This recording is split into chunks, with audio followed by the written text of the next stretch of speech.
Yuval Noah Harari, genius or intellectual fraud? Some call him a visionary, others an oversimplifier. But what if Yuval Noah Harari is neither? What if he's simply a storyteller selling recycled ideas wrapped in elegant words? Harari has become the pop guru of history and futurism. His books, Sapiens, Homo Deus, and 21 Lessons for the 21st Century have been global bestsellers built on striking premises. All social structures are shared fictions. Culture allows us to transcend our biology, and AI and biotechnology will strip us of control over our destiny. Today on 277 Broadcast, we'll dissect these ideas to see if they truly hold weight, or if Harari is just another well-packaged product for the age of intellectual marketing. Harari isn't a scientist or a historian in the strictest sense. He's a popularizer. He doesn't publish in academic journals, nor does he present mathematical or experimental models. His work is about connecting ideas from anthropology, philosophy, and technology in an accessible way. But here's the problem. Accessible doesn't always mean correct. Harari takes concepts that have existed for decades and presents them as if they were revelations. And while his storytelling is engaging, the lack of depth and precision in his claims is concerning. So let's break down three fundamental areas where his arguments begin to crumble. Is Harari a serious thinker, or just a storyteller who oversimplifies? The first of his big ideas is that all social structures are shared fictions. But this isn't groundbreaking. Since Durkheim, Benedict Anderson, imagined communities, and 20th century anthropology, we've known that social structures are human constructs. The real question isn't whether these fictions exist, but how they emerge, evolve, and shape our behavior. And here's where Harari falls short. He states their existence but doesn't explore their dynamics.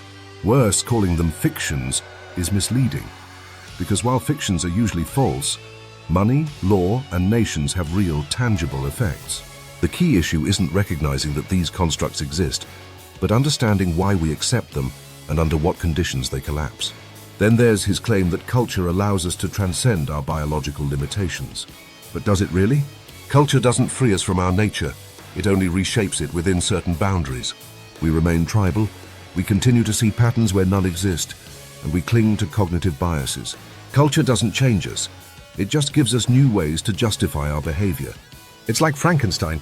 We think we're transcending ourselves, but our creations, technology, AI, social structures, end up alienating us because we can't escape our own humanity. In reality, we don't transcend who we are. We just find new ways to deceive ourselves. And then there's his most dramatic claim, that we are losing control of our destiny. But when did we ever have control? Harari speaks of the future as if humanity once had a firm grip on its fate. But this is a fundamental mistake. We never controlled our destiny. We didn't choose our economic conditions. We are price takers in the market, not price setters. We didn't choose our genetic predispositions or the environment we were born into. We don't control historical or technological developments. Harari's mistake is presenting the future as a loss of control, when, in reality, we've always been at the mercy of chaos. There was never a golden age where humanity dictated its own path. The future is unpredictable because it has always been. Trying to plan for it is just another form of self-deception. And here's the paradox. Harari has built his own fiction. His success doesn't come from the depth of his ideas, but from his ability to sell an appealing story. He takes obvious concepts and presents them as discoveries, reduces complex phenomena to simplistic explanations, and crafts an apocalyptic narrative that hooks the audience. If we apply his own logic, then Harari himself is just another shared fiction. It doesn't matter how many times an idea is sold as new. If there's no rigor, it's not knowledge. Harari is a brilliant product, but not a solid thinker. His books aren't useless, but they should be seen as entertainment, not as serious philosophy. True reflection isn't found in catchy claims, but in the critical analysis of what we're told is the truth.